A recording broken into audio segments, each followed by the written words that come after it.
மறுமை என்று சொல்கிற நேரம் ரசூலுல்லாஹ்வுடைய கண்கள் செவக்கும், முகமெல்லாம் செவக்கும். மிம்பருக்கு மேலே ஏறினால் கமுன்சுரு ஜெய்ஷ், ஒரு பட தளபதி எப்படி படைக்கு எச்சரிப்பாரோ அப்படி ரசூலுல்லாஹ் பேசுவார்கள். அந்த அளவுக்கு பெருமானாருடைய முகமெல்லாம் மாறும், குரலெல்லாம் உயர்ந்து விடும். அல்லாஹ்வுடைய தூதர் அதைத்தான் அதிகமாக அப்படி பயப்படுவாங்க. துனியாவுடைய மற்றுக்கு ரசூலுல்லாஹ் என்றைக்கும் பயந்ததாகவே தெரியாது. ஏனென்றால் அல்லாஹ் மீது வைத்த நம்பிக்கை. அல்லாஹ்வுடைய நல்லடியார்களே, கிட்ட வந்தவர்களுக்கு அல்லாஹ் மறைச்சிட்டாங்க. இந்த பயணம் சாதாரண பயணம் அல்ல. சில வரலாற்று ஆசிரியர்கள் கிட்டத்தட்ட 17 நாட்கள் குபாக்கு போச்சுன்றாங்க. அது ஒரு அன்னளவான ஒரு கணிப்பு தான். இந்த அளவுக்கு அவங்க வேற ரூட்ல போறாங்க. எந்த நேரமும் எப்பொழுதும் ஆபத்து நடக்கலாம். ஏண்டா குறைஷிகள் அறிவிச்சது சாதாரண பிரைஸ் இல்லை. 100 ஒட்டகம் தலைக்கு 100 ஒட்டகம் அறிவிச்சிருக்கிறாங்க. இதுக்காக வேண்டி வாலண்டியரா நிறைய பேர் வருவாங்க. 100 ஒட்டகத்தை விட்டு கொடுப்பாங்களா? பாலைவனத்தில் எந்த பகுதியெல்லாம் தேடணுமோ அந்த பகுதியெல்லாம் தேடுங்கன்றாங்க. அல்லாஹ்க்கு என்ன வேணும் தெரியுமா? ஒரு பக்கம் அவங்கள வச்சுட்டு இந்த பக்கம் அல்லாஹ்வுடைய உதவியை காட்டி யாருப்பா வின் பண்ண போறா? நிஅமன் நஸீர். ஒரு விஷயத்தை நன்றாக புரிந்துக்கோங்க. அல்லாஹ் ஒரு அடியானுக்கு உதவி செய்ய நாடினா இந்த உலகம் சேர்ந்தாலும் ஒன்றும் பண்ண முடியாது. அது பெர்ஃபெக்ட்டா இருக்கு. நஸீர் என்பது அல்லாஹ் உதவி செய்யக்கூடியவன் என்பது பெர்ஃபெக்ட்டா வரும். ரப்பிடம் அதே உணர்வோட கேட்டு பாருங்க. அல்லாஹ் எங்களை வெறும் கையோடு அனுப்ப மாட்டான். சகோதரர்களே, அல்லாஹ் எங்களுக்கு ஹிதாயத்தை தந்து அவனை வணங்குவதற்கு வாய்ப்பு தந்த ரப்புல் ஆலமீன் நாம் கேட்கக்கூடியதை தராமல் இருப்பான்னு நினைக்கிறீர்கள்? அல்லாஹ்வுடைய நல்லடியார்களே, நிஅமல் மௌலா வ நிஅமன் நஸீர். ரசூலுல்லாஹ் போக தொடங்குறாங்க. ஒரே ஒரு புகாரில வரக்கூடிய செய்தி. அந்த பயணத்தில் பெருமானாரை தேடி தேடி குறைஷிகள் தேடி பார்க்கிறாங்க. எந்த ரூட்டிலே ரசூலுல்லாஹ் கண்ணுக்கு தெரியல. ஆனா ஒரே ஒருவர் மட்டும் ரசூலுல்லாவை காணுகிறார். சுரக்கா பின் மாலிக். இவர் ஹஸ்ரஜ் கோத்திரத்தை சேர்ந்தவர் என்று சிலர்கள் சொல்றாங்க. அதாவது மதீனாவில் ஹவுஸ் ஹஸ்ரஜ் 2 பேர் இருப்பாங்க, 2 கோத்திரம். அதுல ஹஸ்ரஜ்.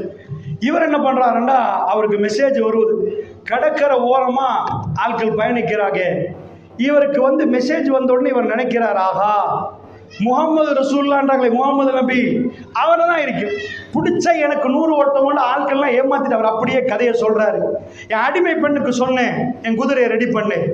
யாருக்கும் தெரியாத மாதிரி நான் போனேன். ஏன்னா எனக்கு பின்னாடி எவனாவது வந்தா பரிசு எனக்கு கிடைக்காம போயிரு. அவரா சொல்றாரு. பிற்காலத்தில் அவர் இஸ்லாத்தை ஏற்றுக்கொள்வார். என்ன அந்த எடுத்துட்டு போனேன்.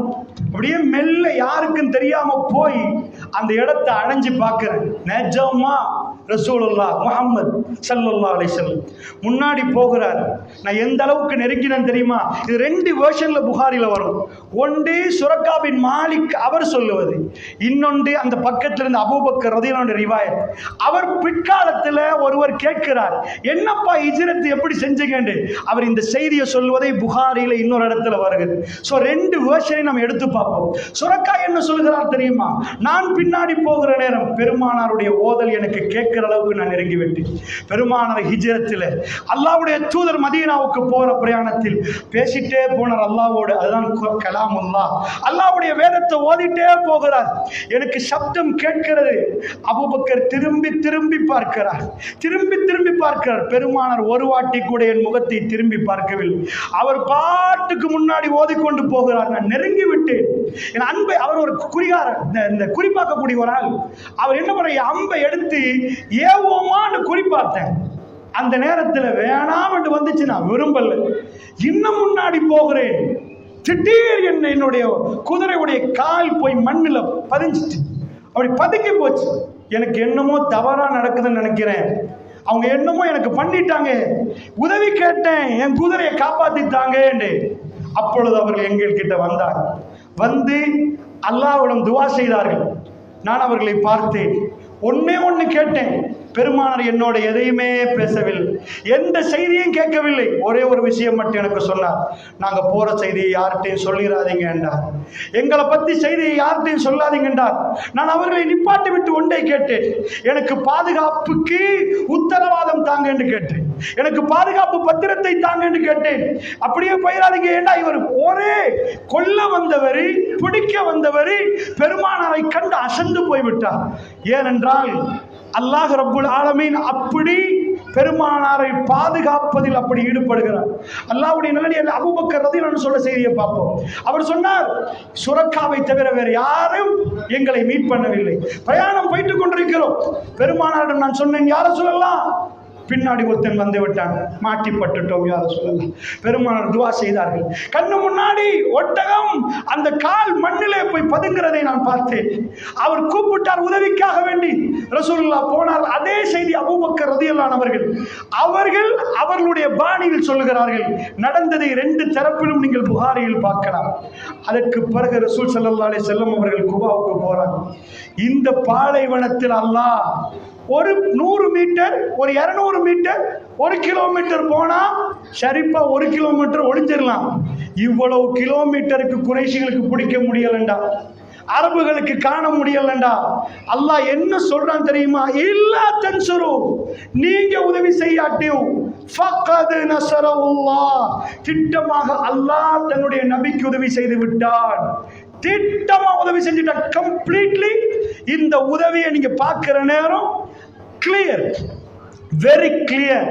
ரசூலுல்லாஹ் அல்லாஹ் செஞ்ச உதவி என்ற எந்த பாதிப்பு இல்லாம பயங்கரமா பாலைவனத்து நடுவுல ரசூலுல்லாஹ் போய் மதீனாவுக்கு சேர்றாங்க. இப்ப அல்லாஹ் ரப்புல் ஆலமீன் நீங்க போய் பிரட்டி பார்த்தீங்கன்னா சூரத்து தாஹா, அல்லாஹ் ரப்புல் ஆலமீன் ரசூலுல்லாஹி ஸல்லல்லாஹு அலைஹி வஸல்லம் அவர்களுக்கு வஹி அறிவிக்கிறார். குர்ஆனை பொறுத்தல ஒரு சில இடங்கள்ல ரசூலுல்லாஹ்வுக்கு ஆறுதல் வரும். அப்ப எடுத்த டாபிக், அல்லாஹ் பேசின டாபிக் ஹிஜ்ரத்தில் மூசா. ஏன் மூசா அலைஹிஸ்ஸலாம்? ஹிஜ்ரத்துக்கு மூசா அலைஹிஸ்ஸலாத்துக்கு என்ன சம்பந்தம்? குர்ஆன் எடுத்து பிரட்டி பாருங்க, ஆச்சரியமா இருக்கும் அந்த வரிகள். மூசா அலைஹிஸ்ஸலாம் பிறக்கிறார். அதிபயங்கரமான நேரம். எடுத்து அவங்க உம்மா ஒரு பெட்டியில போட்டு பெட்டியை கொண்டு போய் நதியில வீசுறாங்க. அது போய் ஃபிரௌன்ட்ட போய் சேருது. ஃபிரௌனுடைய அரண்மனைக்கு மூசா அலைஹிஸ்ஸலாம் போறாரு. அதாவது பெட்டியில் உள்ள குழந்தை. எல்லாரும் பார்க்குறாங்க மூசா அலைஹிஸ்ஸலாம் பால் குடிக்கிறத மறுக்கிறாரு. எந்த ஒரு செவிலித்தாயை கொண்டு வந்து வச்சாலும் அவர் பால் குடிக்கவே இல்லை. அல்லாஹ் அதை ஹராமாக்கிட்டான். ஹரம்னா அதாவது அலைகள் மராய் எல்லாத்தையும் அல்லாஹ் ஹராமாக்கிட்டான். அப்பதான் அவங்க தாத்தா பக்கத்துல கிரௌடை பார்த்து கேட்கிறாங்க, ஹல் அதுல்லுக்கும், நான் உங்களுக்கு ஒரு ஆளை சொல்லட்டுமா, இவருக்கு பால் கொடுக்கிற மாதிரி காட்டிக்கொள்ளாத மாதிரி. உம்மு மூசாவை பத்தி இவங்க சொல்றாங்க. தாத்தா அந்த ஸ்டோரி எல்லாம் கொண்டு வரான். உம்மா மூசா அலைஹிஸ்ஸலாமுடைய உம்மா, ஃபிரௌனுடைய அரண்மனை கதவு திறக்கப்படுகிறது. அடிமைகளுக்கு திறக்கப்படாத கதவு ஒரு குழந்தைக்காக வேண்டி திறக்கப்படுகிறது. ஏன்னா ஃபிரௌனுடைய மனைவி எதை கேட்டாலும் அவன் கல்வி பறிப்போனது அவன் மனைவியில். அவக்கு அதாவது இந்த அம்மா எதை சொன்னாலும் உடனே குழந்தைய பார்த்துட்டு அந்த அம்மா சொல்ற வார்த்தையிலேயே ஆமான்ட்டான். இந்த குழந்தை நல்ல புள்ளை, எங்களுக்கு வளர்க்கலாமே, எங்களுக்கு உதவுமே என்று சொன்ன உடனே அவன் ஆமான்ட்டான். ஒரு நாளும் அந்த பொம்புல சொல்றதை மீற மாட்டான். அவ்வளவு சொத்துக்காரன், அவ்வளவு கொடுங்கோலன். ஆனா அந்த அம்மா சொன்னா அந்த வீக் பாயிண்ட் அவன் இருந்துச்சு. இந்த அம்மா துடிக்கிறா, ஏன்னா அவ குழந்தையா நினைக்கிறா. மூசா அலைஹிஸ்ஸலாம் உம்மா அதுக்குள்ள வர்றாங்க. அரண்மனைக்குள்ள வந்து குழந்தைய கையில் எடுத்தா எல்லாரும் முன்னாடியும் அந்த புள்ள பால் குடிக்க ஆரம்பிக்குது. அல்லாஹ் சொல்றான், மற்ற எல்லாத்துக்கும் நாங்கள் ஹராமாக்கணும்னு குர்ஆன்ல சொல்றோம். எந்த தாய் வந்தாலும் ஹர்ரமனா, அவங்களை ஹராமாக்கிட்டோம். ஆனா ஒரே ஒரு தாய் இவ போன உடனே ஆச்சரியமா இருந்துச்சு அரண்மனையில, இந்த அம்மா அடிக்கடி பால் குடிக்கணும். இந்த கதையை அல்லாஹ் சொல்றான். நபி போற நேரம், ஹிஜ்ரத்து பயணம் போற நேரம், மூசா அலைஹிஸ்ஸலாம் தன்னுடைய சின்ன பருவத்தில் அவங்க அம்மாவுக்கு ஒரு வாக்கு கொடுக்கிறான். போடுங்க, எடுத்து போய் பொட்டியில போட்டு பொட்டியை தூக்கி போடுங்க, நாங்க திரும்ப மூசாவை உங்களுக்கு ஒப்படைப்போம் என்று அல்லாஹ் சொல்றான். அல்லாஹ்வுடைய நல்லடியார்களே, அந்த அம்மா பொட்டியில போட்டது உண்மை, பொட்டியை கொண்டு போய் நதியில போட்டது உண்மை. அதுக்கு பிறகு அந்த அம்மா அப்படியே ஒரு மாதிரி ஆயிட்டா. ஏண்டா பொட்டி அந்த பெட்டியில உள்ள குழந்தை மிதங்கி மிதங்கி போற நேரம் ஒரு தாய் அதை பார்த்தா அவன் மனசு என்ன ஆகும்னு நினைக்க. அவன் சொல்ல ஆரம்பிச்சிருவா, என் புள்ள. ஒரு தாயுடைய நேசம். அல்லாஹ் சொல்ற, நாங்கள் அந்த கல்வை உறுதி செய்யாவிட்டால் அவ சொல்லி இருப்பா. அந்த பதட்டம் வந்துட்டு அந்த பெட்டி போகுது. அல்லாஹ் ஒரு வாக்குறுதி கொடுத்தான், நான் உங்களுக்கு அந்த குழந்தைய திருப்பி தருவேன். இந்த வாக்குறுதியை நபி ஸல்லல்லாஹு அலைஹி வஸல்லத்துக்கு அல்லாஹ் ஹிஜ்ரத்ல சொல்றான். ஏன் சொல்றான்னு நினைக்கிறீங்க? இந்த ஆயத்தை அவ்வளோத்தையும் சொல்லிட்டு வந்து சூரா தாஹா முடிவை கொஞ்சம் வீட்டில் போய் பிரட்டி பாருங்க. இல்லரா மூசாவில் ஆரம்பிச்சு அல்லாஹ் ரசூலுல்லாஹ்ல முடிப்பான். இன்னல்லதி ஃபரத அலைக்கல் குர்ஆன், யார் உங்களுக்கு குர்ஆனை ஃபர்லாக்கினானோ லராதுக இலா மஆத், எந்த இடத்துல இருந்து வந்தீங்களோ அதே இடத்துக்கு உங்களை கொண்டு போவான் என்கிறான் அல்லாஹ். ரசூலுல்லாஹ் திரும்பி திரும்பி பார்த்தார்கள், காபா உன்னை விட முடியாது என்றாங்க. ரசூலுல்லாஹ்வுடைய வாழ்க்கை காபாவோடு ஒட்டி இருந்தது. பிறந்தது, வாழ்ந்தது, தொழுதது. இரவுல ரசூலுல்லாஹ் காபத்துல்லா பக்கத்தில் தொழுவார்கள், காபத்துல்லா பக்கத்திலே நிற்பார்கள். அல்லாஹ்வுடைய தூதருடைய வாழ்க்கையை நீங்க எடுத்து பார்த்தீங்கன்னா காபா வெற்றி கொண்டு 82 நாட்கள் மட்டும்தான். அவர் ரசூலுல்லாஹ்வுடைய மிஷன் காபத்துல்லா பக்கத்துல பிறந்து காபத்துல்லாவை தூய்மைப்படுத்தி இந்த உம்மத்துக்கு காபத்துல்லா ஒப்படைச்சதுக்கு பிறகு 82 நாள் ஊருக்கு போறார்கள். ரசூலுல்லாஹ் மௌத்தாகிறாங்க. ஏன்? காபத்துல்லாவுடைய வெற்றியும் இந்த உம்மத்துக்கு ஒப்படைப்பதோடும் நபியுடைய பணி கடைசியாக முடிகிறது. அல்லாஹ் ரப்பல் ஆலமீன் அதுக்கு மேல் பெருமானாரை இந்த பூமியில் வைக்க விரும்பவில்லை. ரசூலுல்லாஹ்வுடைய ஜன்னாவுடைய பயணத்துக்கு ரசூலுல்லாஹ்வுக்கு அல்லாஹ் கொடுத்து விட்டார். அல்லாஹ்வுடைய தூதர் அந்த வேதனை மதீனாவுக்கு போகிற நேரம் கல்வியில் அந்த வேதனை இருந்தது சகோதரர்களே. அந்த வேதனையோட துடித்து துடித்து போன ரசூலுல்லாஹ்வுக்கு அல்லாஹ் சொல்கிறான், மூசாவுடைய உம்மாவுக்கு எப்படி மூசாவை திரும்பி கொடுத்தோமோ அப்படி உங்களுக்கு திரும்ப காபத்துல்லாவுக்கு நீங்க வருவீங்க என்ற செய்தி ரசூலுல்லாஹ்வுக்கு அந்த நேரம் கொடுக்கப்படுவதை சூரா தாஹாவுல பார்க்க அல்லாஹ் நிஅமன் நஸீர். சகோதரர்களே, அல்லாஹ் ரப்புல் இஸ்ஸத் தான் உதவி செய்து விட்டான் என்பதை தெளிவாக ரசூலுல்லாஹ் மதீனாவுக்கு போய் சேர்ந்ததுக்கு பிறகு எந்த ஒரு விஷயம், அதாவது ஆபத்தை எல்லாம் போய் சேர்ந்துட்டாங்க. ஆச்சரியத்துக்கு மேல ஆச்சரியம். எல்லா அரபுகளும் பார்க்கிறாங்க, இப்பதான் இஸ்லாம் வளரப்போகுது. அல்லாஹ்வுடைய நல்லடியார்களே, மதீனாவுக்கு நுழைந்த ரசூல் ஸல்லல்லாஹு அலைஹி வஸல்லம் அவர்கள் அங்கிருந்து தன்னுடைய சாம்ராஜ்யத்தை ஆரம்பிக்கிறாங்க. ஒரு ஊருக்கு போனா, இது உலகத்தில் ஒரு ஆச்சரியம், ஜீரோ பேலன்ஸ். உடுத்த உடுப்பு, யாராவது ஒரு ஆள் ஊருக்கு போனா அவரை வந்து ராஜாவை உட்கார வைப்பாங்களா? அந்த மதீனத்து மக்கள் ஃபர்ஸ்ட் தடவை ஒரு வில்லேஜா இருந்த மதீனா வேர்ல்டுக்கு ஒரு பெரிய தலைநகரமா மாறப்போகுது. ஃபர்ஸ்ட் ரசூலுல்லாஹ் அவங்களை கொண்டு வந்து உட்கார வைக்கிறாங்க. ஜீரோ பேலன்ஸ், ஒண்ணுமே இல்லை, உடுத்த உடுப்பு. மதீனாவுடைய லீடராக ரசூலுல்லாஹ் வைக்கிறாங்க. இப்ப இன்னொரு கூட்டம் உருவாகுது. இதுவரைக்கும் குறைஷ் குஃபார்கள் இருந்தாங்க, யகூதிகள் இருந்தாங்க, நசாராக்கள் எதிரி. ரசூலுல்லாஹ் லீடர்ஷிப்புக்கு கொண்டு வர்ற நேரம் இன்னொரு கூட்டம் பள்ளிவாசலுக்குள்ளே உருவாக ஆரம்பிக்கிறது. இதுவரைக்கும் ஒரு ஆள் தலைவராக ஆகிறதுக்கு ரெடி ஆகி கொண்டிருந்தான், அப்துல்லா இப்னு அதாவது உபை இப்னு சலூல். இதுவரைக்கும் அவன் தான் ரெடியா இருந்தான். ஏண்டா அவுஸ் ஹஸ்ரஜ் 2 பேரும் இவங்களை போட்டு வச்சிருந்தாங்க. ரசூலுல்லாஹ் வந்ததோடையே அவனுடைய தலைமை கனவு இல்லாம போச்சு. ரசூலுல்லாஹ் மிம்பருக்கு ஏறுவாங்க குத்துபா செய்வதற்கு, இவன் முன்னாடி வந்து நின்று சொல்லுவான், அவர் இன்னும் ரசூலுல்லாஹ், இவர் ரசூலுல்லாஹ். எல்லாரும் கவனமா கேளுங்க, யாரும் எழும்பி சொல்லல, அவனா எழும்புவான். ரசூலுல்லாஹ் பக்கத்துல ஒட்ட பார்க்கிற நேரம் ரசூலுல்லாஹ் அபூபக்கர் உமர் ரலியல்லாஹு அன்ஹுவோட இருந்தாங்க. இப்பதான் அந்த 3வது கூட்டம் ரசூலுல்லாஹ்வுடைய பின் சஃப்ல இருந்து ஆரம்பிக்கிறாங்க. கொலை செய்யறதுக்கு இதுக்கு முன்னாடி குறைஷிகள், யகூதிகள், நசாராக்கள். இப்ப பள்ளிவாசல் பின்னாடி சஃப்ல இருக்கிறவங்களும் பெருமானார்ல ஒரு சிலர்கள் பெருமானாரை கொலை செய்ய திட்டம் போட ஆரம்பிக்கிறாங்க. இப்ப அடுத்த எதிரி பள்ளிக்குள்ள. நிஅமல் மௌலா வ நிஅமன் நஸீர். அல்லாஹ்வுடைய நல்லடியார்களே, தூரத்தில் எதிரிகள் இருந்தார்கள், எங்க பள்ளிக்குள்ள எதிரி இருக்கல்ல. இவர்கள் எப்ப கொலை செய்ய போனாங்க, மஸ்ஜிதுல் நிரார் சூரத்து தௌபாவை பிரட்டி பார்த்தீங்கன்னா ஒரு மஸ்ஜிதை கெட்டி ரசூலுல்லாஹ் கூப்பிட்டாங்க. அல்லாஹ் போவேனான்ட்டான், உடைச்சு போடுங்கண்டாங்க. தபூக்ல முகத்தை மறைச்சிட்டு வந்து ரசூலுல்லாஹ் குத்த பார்த்தார்கள். அவர்களுடைய ஜனாசாவுல ரசூலுல்லாஹ்வுக்கு சொன்னார்கள், அவங்க கபர்ல போய் நிக்காதீங்க, அவங்களுக்கு ஜனாசா தொழுவிக்காதீங்க. உமர் பின் கத்தாப் ரலியல்லாஹு அன்ஹு தன்னுடைய வாழ்க்கையில் மௌத்து வரைக்கும் 2 செய்தி கேளுவார்கள். அதுல ஒன்றுதான் பெருமானார் இவனுடைய ஜனாசாவுக்கு போய் ஜனாசா தொழுவிக்கிறதுக்கு அவங்க மகன் சொல்லுவார், அவர் சஹாபி, பாப்பாவுக்கு ஜனாசா தொழுவீங்க. ரசூலுல்லாஹ் உடுத்த ஆடையால் கஃனிடப்பட்டு ரசூலுல்லாஹ் முன்னாடி போவார்கள். உமர் ரலியல்லாஹு அன்ஹு அவர்கள் பிடிப்பார்கள். பிடித்தது கொஞ்சம் வேகமா இருந்துச்சு. பிடிச்சு இழுத்து, யா ரசூலல்லாஹ் வேணாம், வேணாம், அது ஆத்திரத்தில் பிடித்தது ரசூலுல்லாஹ்ட்ட வேணாம் என்று சொல்கிற நேரம் பெருமான் உமரை தள்ளுவார். இலைக்கனியா, என்னை விட்டு விடுங்கள் உமர் என்பார். என்னை விட்டு விடுங்கள் என்பார்கள். பெருமானுக்கு அதாவது வேகமா பிடித்து இழுக்கிற நேரம் என்னை விடுங்கள், நான் தொழப்போகிறேன் என்பார்கள். ரசூல் ஸல்லல்லாஹு அலைஹி வஸல்லம் எல்லாத்தையும் மறந்தார்கள். யார் அவர்? ரசூலுல்லாஹ்வுடைய மனைவி ஆயிஷா ரலியல்லாஹு அன்ஹா அவர்களுக்கு இட்டு சஃபான் பின் முஅத்தலோட ஒரு விஷயம் இருக்கிறது பரப்பியவர். அந்த அளவுக்கு இருந்தவன் ரசூலுல்லாஹ் மன்னித்தார்கள். மன்னிப்பில் அவர்களை மாறி பார்க்க முடியாது.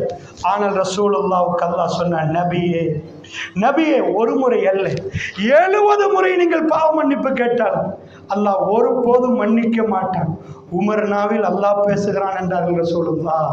அல்லாஹ்வுடைய தூதர் உமர் பின் கத்தாப் ரலியல்லாஹு அன்ஹுடைய மரணம் வேளையில் அதற்கு அந்த காலத்தில் அவர்கள் அழுவார்கள். ரசூலுல்லாஹ்வுக்கு நான் வேகமா இழுத்துட்டேனே, ரசூலுல்லாஹ்வை நோவிச்சிட்டேனே என்று உமர் பின் கத்தாப் ரலியல்லாஹு அன்ஹு அவர்கள் அதை சொல்லுவார்கள். அல்லாஹ்வுடைய நல்லடியார்களை நான் ஏன் சொல்லுகிறேன் என்றால், எதிரிகள் மெல்ல மெல்ல குறைகிறார்கள் என்று நினைத்தால் எதிரிகள் புதுசாக உருவாகிறார்கள். நிஅமல் மௌலா வ நிஅமன் நஸீர், எல்லா எதிரிகளோடும் ஒரு பொடிகாடும் இல்லாமல் பெருமானார் சுப்ஹானல்லாஹ் இந்த தீனுடைய பூர்த்தி அல்லாஹ் அல்யௌம அக்மல்து லக்கும் தீனக்கும் என்ற ஆயத் இறங்கு வரைக்கும் எந்த சலனமும் இல்லாமல் தீனை ஒப்பு வைத்தார்கள். அதனால் தான் இன்றைக்கு நாம இந்த தீனை படிக்கிறோம் சகோதரர்களே. வல்லாஹி அல்லாஹ்வுடைய தூதர் ஸல்லல்லாஹு அலைஹி வஸல்லம் அவருடைய மிஷனை சக்சஸ் பண்ணிட்டார். சகோதரர்களே, ஒரு விடயத்தை மட்டும் சொல்லுகிறேன், நன்றாக புரிந்து கொள்ளுங்கள். அதாவது என்னை அல்லாஹ் ஒரு பணிக்கு தெரிவு செய்தார், உங்களை ஒரு பணிக்கு தெரிவு செய்தால் அல்லாஹ்வுக்கு தெரியும் நாங்கள் யாருன்னு. சாதாரண ஜப்புக்கு போகிறோன்னு பயோடேட்டா கேட்பாங்க. சில வேளை பயோடேட்டா பார்த்துட்டு நல்ல குவாலிஃபைடான ஆளுன்னு எடுத்து போட்டால் ஏமாந்துருவா. இவர் குவாலிஃபிகேஷன் பேப்பர் குவாலிஃபிகேஷன் மட்டும்தான், செயலில் ஒன்றுமே இல்லை அப்படின்னு இதாக்கிடுவாங்க. இப்போ அல்லாஹ் ஒரு ஜப்புக்கு கூப்பிடுறது யாரு? ஹாத்தமுல் அன்பியா. இந்த உலகத்தில் இதுக்கு பிறகு நபி இல்லை. ஃபைனல் தூதரை கூப்பிடுற நேரம் பயோடேட்டா நிறைய எடுக்கணும். என்ன மிஸ் ஆயிடுச்சுன்னா விட்டுட்டு ஓடிட்டாருங்க பணியில. அவர் இறை தூதரா இருக்க இயலாது. என்ன அடிக்க வர்றான், எனக்கு எதுக்கு இதெல்லாம், நான் என் புள்ளக்குட்டியோட வாழணும், எனக்கு எந்த தொல்லைன்னு ஓடிட்டான். அல்லாஹ் ஒருவரை தெரிவு செய்தால் இது அல்லாஹ்வுடைய ஞானத்தை காட்டு. ரப்புல் ஆலமீன் ஒரு பணிக்குத்தரை தெரிவு செய்தார். இவர் ஓடிட்டா அல்லாஹ் சொல்றது பொய்யா போயிருக்கு. அவர் ஓடாம இருந்தா ரப்புல் ஆலமீனுடைய வாக்கு உண்மை என்பது விளங்கும். அல்லாஹ் தெரிவு செய்தது யாரை தெரியுமா? உம்மி, எழுத படிக்க தெரியாது. அல்லாஹ்க்கு தெரியும் ஏஐ டெக்னாலஜி வரப்போகுது, எல்லாம் பெருசு பெருசா வரப்போகுது. இந்த உம்மத்துக்கு தலைவர் உம்மி, எழுத படிக்க தெரியாது. அல்லாஹ் ஒருவரை சூஸ் பண்ணினா கரெக்டா சூஸ் பண்ணுவான். உமர் பின் கத்தாப் அதாவது மூசா அலைஹிஸ்ஸலாத்தை சூஸ் பண்ண போக்கில் அவரே சொல்றார், யா அல்லாஹ் போன்ற இன்டர்வியூவில் நான் ஃபெயில் யா அல்லாஹ், என் தம்பி ஹாரூன் பாஸ் யா அல்லாஹ், என் பயோடேட்டா விட அவர் பயோடேட்டா சூப்பர் யா அல்லாஹ், அவரை நபியாக்கு யா அல்லாஹ் மூசா அலைஹிஸ்ஸலாம் அவர் சொல்லுகிறார். அல்லாஹ் கூப்பிடுறான், மூசா வாங்க, அந்த மலையில் நெருப்பு பத்துது, மூசான்னு கூப்பிட்டுட்டு இஸ்ஹபிலா ஃபிரௌன், எல்லாத்தையும் கட்டிட்டு ஃபிரௌன்ட்ட போங்கன்ற உடனே வலா என்தலிக்கு லிசானி, எனக்கு பேச்சு வராது யா அல்லாஹ், ஃபிரௌனை கண்டா நான் நடுங்கிருமையா அல்லாஹ், எனக்கு அதாவது சடரி என் நெஞ்சு இருக்கிறும் யா அல்லாஹ், உலகம் அலைய தம்பும் ஃபஅகாஃபு யக்துலூன், என் மேல ஆல்ரெடி குற்றச்சாட்டிக்கு ஊர்ல ஒரு கொலையை செஞ்சுட்டு வந்திருக்கிறேன் யா அல்லாஹ், என்ன கண்டா கண்டம் துண்டமா வெட்டிடுவான், அதனாலதான் மதியனுக்கு இவ்வளவு தூரம் வந்திருக்கிறோம். உலகம் அலைய தம்பும், அதாவது என் மேல ஒரு குற்றச்சாட்டு இருக்குது யா அல்லாஹ், வலா என்தலிக்கு லிசானி, எனக்கு பேச்சு வராது யா அல்லாஹ், ஃபஅகாஃபு யக்துலூன், என்ன கொன்றுவாங்கட பயப்படுறேன் யா அல்லாஹ். இதுஹப், அதாவது அல்லாஹ் சொல்ல இதுஹப் இலா ஃபிரௌன் ஃபஅர்சில் இலா ஹாரூன், ஹாரூனை கொஞ்சம் அனுப்பேன் யா அல்லாஹ், வ அஃப்ஸவு மின்னி லிசானன், என்னை விட தெளிவா பேசுவார். மூசா அலைஹிஸ்ஸலாம் யாருன்னு நினைக்கிறீங்க? அவர் சிறந்த பேச்சாளரே இல்லை, அவர் திக்குவாய். அவர் பேசின ஸ்டெமரிங் இப்படி திக்குவார், அவருக்கு பேச்சு வராது. அதனால தான் அவர் ஒரு துவாவோட போறார், ரப்பி ரப்பி ஷ்ரஹ் லி ஸத்ரி வயஸ்ஸிர் லி அம்ரி வஹ்லுல் உக்தத்தம் மின் லிசானி யஃப்கஹு கௌலி. யா அல்லாஹ், எனக்கு கல்பை விரிவாக்குறியா அல்லாஹ். ஃபிரௌன் முன்னாடி போனால் எனக்கு அந்த மாதிரி பயம் வந்துடும். ஏன்னா ஊரே ஃபிரௌனுக்கு பயம். நீங்கள் போய் ஒரு கொடுங்கோலை ஒரு ராஜாட ஒரு பிரசிடென்ட் முன்னாடி போய் நீங்கள் வணங்குறதெல்லாம் பிழை, லா இலாஹ இல்லல்லாஹ் முஹம்மது ரசூலுல்லாஹ், அதை சொல்ல எங்கள் யாருக்குமே சக்தி இருக்காது. எங்க யாருக்கும் இருக்காது. அல்லாஹ் சூஸ் பண்ணி நான் அவன் ஜாப்புக்கு கரெக்டா சூஸ் பண்ணுவான். அவங்க ஓட மாட்டாங்க, யாருக்கும் பயப்பட மாட்டாங்க. அந்த ஃபுல்ஃபில் பண்ற ஒரு ஆளை சூஸ் பண்ணுவது அல்லாஹ்வுடைய ஞானத்தை காட்டு. மூசா அலைஹிஸ்ஸலாம் திக்குவாய், அவர் சொல்லுகிறார், ஹாரூன் யா அல்லாஹ் வ அஃப்ஸு மின்னி லிசான், என்னை விட கிளியரா பேசுவார் என் தம்பி, சூப்பர் யா அல்லாஹ். வ அனா அக்தர்துக ஃபஸ்தமி லிமா யுஹா, நான் உங்களை சூஸ் பண்ணிருக்கிறேன் மூசா, நான் சொல்றதை கேளுங்கன்ற அல்லாஹ். நான் உங்களை சூஸ் பண்ணிருக்கிறேன். சுப்ஹானல்லாஹ். ஃபிரௌனுடைய அரண்மனை அதிரும் அதிரும். நம்ம அந்த பாடத்தை அசீஸ் என்ற பாடத்தை அதை பார்ப்போம். அதிரும் அந்த பேச்சுக்கு, அப்படி ஒரு பேச்சு பேசுவார். சுப்ஹானல்லாஹ். ரப்பி ஷ்ரஹ் லி ஸத்ரி வ யஸ்ஸிர் லி அம்ரி வஹ்லுல் உக்தத்தம் மின் லிசானி யஃப்கஹு கௌலி. அல்லாஹ்விடம் கேட்கிறாய், யா அல்லாஹ் என் நாக்குல் வஹ்லுல் உக்தத்தம் மின் லிசானி, என் நாக்குள்ள முடிச்சு அவிழ்த்திரியா அல்லாஹ். சுப்ஹானல்லாஹ். அதாவது மலிக் சல்மான் நினைக்கிறேன், அல்லது அதுக்கு முன்னாடி அப்துல் அஜீஸ் வரைக்கும் ஒரு அவார்ட் கொடுத்தாங்க, வேர்ல்டு பெஸ்ட் தாய். டாக்டர் ஜாக்கிர் நாய்க்கு கிடச்சிச்சு வேர்ல்டு பெஸ்ட் தாய். இவ்வளோ அதாவது அரபு உலக அறிஞர்கள் எல்லாத்தையும் வச்சு பெஸ்ட் தாய் என்ற அவார்டை சவுதி கவர்மெண்ட் கொடுக்குது ஜாக்கிர் நாய்க்கு. ஜாக்கிர் நாய்க்கு அந்த அவார்டை எடுத்து போட்டு ஒரு வார்த்தை சொல்லுவார், வீடியோ யூடியூப்ல இருக்கு. என்கிட்ட யாராவது என் பேரை கேட்டா நான் ஒரு திக்குவாய், ஜாக்கிர் இப்படித்தான் நான் பேசுவேன். உண்மையா ஜாக்கிர் நாய்க்கு ஒரு திக்குவாய். அவருடைய ஆரம்ப காலத்தில் அவர் திக்குவார். இலங்கைக்கு வர்ற நேரம் எங்கள்கிட்ட ஒரு மைக் கேட்டிருந்தார். இந்த மைக் தான் எனக்கு தேவை, சில நேரம் டங் இதாகிரும், அதே மொடியூல்ல தான் வேணுமென்றார். அந்த பிராண்ட் அந்த மொடியூலை தேடித்தான் அவருக்கான அந்த புரோகிரத்துக்கான மைக் செட் பட்டப்பட்டு. இப்போ அவர் திக்குவாயாண்டு யாரும் நினைக்காத அளவுக்கு அவர் ஆரம்பிக்கிற நேரம் மூசா அலைஹிஸ்ஸலாம் எந்த துவாவை கேட்டார் அந்த துவாவோட தான் அவர் உரைய ஆரம்பிப்பார். ரப்பி ஷ்ரஹ் லி ஸத்ரி வ யஸ்ஸிர் லி அம்ரி வஹ்லுல் உக்தத்தம் மின் லிசானி யஃப்கஹு கௌலி. அவர் திக்குவாய். அந்த திக்குவாய் டாக்டரை கொண்டு வந்து, அதாவது சவுதி கவர்மெண்ட் கொடுக்குது வேர்ல்டு பெஸ்ட் தாய் என்பதை, அல்லாஹ் ஒரு அடியானை தெரிவு செய்ய ஆரம்பித்தார். அவர் திக்குவாயா என்னவாயெல்லாம் அல்லாஹ் பார்க்க மாட்டார். ரஹ்மான் ரஹ்மான் அவரை கண்ணியப்படுத்த நினைத்தார். ரஹ்மான் அவருக்கு ஒரு பணியை கொடுக்க நினைத்தார். அல்லாஹ் ரப்பல் ஆலமீன் கொடுப்பார். நான் நபித்துவத்தை சொல்லவில்லை, தஅவா கூட அப்படித்தான். அல்லாஹ்வுடைய நல்லடியார்களை ரசூலுல்லாஹ்வை அல்லாஹ் தெரிவு செய்தானே. இந்த மிஷன் காத்தமுல் அன்பியா ரசூலுல்லாஹ்ட இந்த தொழிலை செய்வதற்கு இந்த உலகத்தில் கடைசி இந்த உலகம் முடிவு வரைக்கும் இப்படி ஒரு மனிதர் வரவே மாட்டார். விஞ்ஞானிகள் வரலாம், அறிஞர்கள் வரலாம், ஆய்வாளர்கள் வரலாம், பேச்சாளர்கள் வரலாம், 1000 தாய்கள் வரலாம். இந்த கொள்கை உறுதியோடு அல்லாஹ் நம்பினார்கள், அல்லாஹ் கைவிட மாட்டான். இப்படிப்பட்ட ஈமானை இந்த உலகத்தில் பார்க்கவே முடியாது. பாலைவனத்து நடுவில் இருந்து அல்லாஹ் தெரிவு செய்தான். அவருக்கு தன்னுடைய பேரை எழுத தெரியாது, அவருடைய பேரை வாசிக்க தெரியாது. அவருக்கு வாப்பா மௌத்து, அவருடைய உம்மா சின்னத்துல மௌத்து. அவருக்கு எட்டி பார்த்து அவரோட விளையாடுவதற்கு ஒரு தங்கச்சி தம்பி இல்லை. அவருக்கு அறிவுரை சொல்ல ஒரு தாத்தா இல்லை, ஒரு நானா இல்லை.